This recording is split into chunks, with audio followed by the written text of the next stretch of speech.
Dans cette vidéo, nous allons nous intéresser aux différentes fonctions du cerveau. Le cerveau régule les systèmes d'organes du corps en agissant sur les muscles ou les glandes et constitue le siège des fonctions cognitives. Ce contrôle centralisé de l'organisme permet des réponses rapides et coordonnées aux variations environnementales.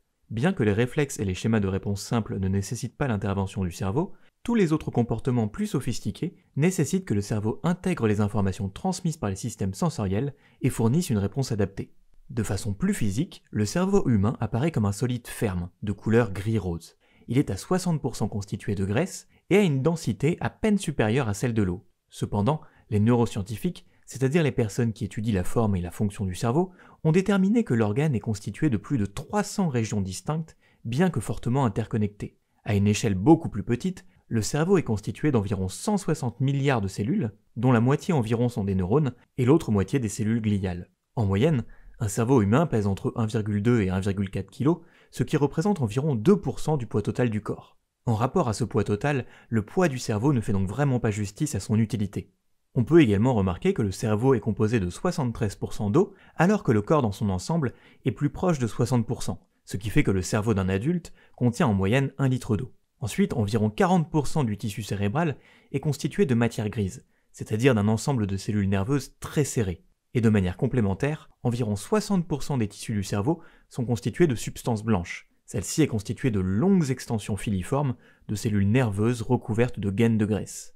On prétend souvent qu'un côté ou un hémisphère du cerveau domine l'autre, et que cela a un impact sur la personnalité de quelqu'un. Par exemple, on dit parfois que les personnes logiques utilisent l'hémisphère gauche de leur cerveau, alors que les personnes artistiques, et donc moins logiques, se fient au côté droit.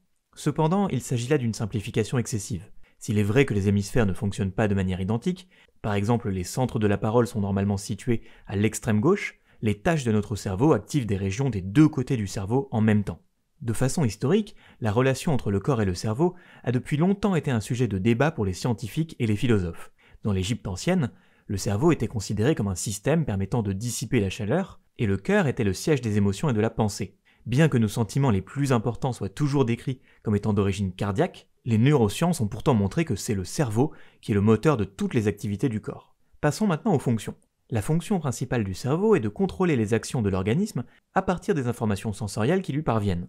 Les signaux sensoriels peuvent simuler une réponse immédiate, moduler un schéma d'activité en cours ou être emmagasinés pour un besoin futur. En continuité, le cerveau peut stocker une incroyable quantité d'informations, qu'il s'agisse de faits généraux sur le monde ou sur notre vie personnelle. De la même façon que pour les autres fonctions, la fonction de la mémoire est d'aider à la survie future en encodant des informations utiles du passé.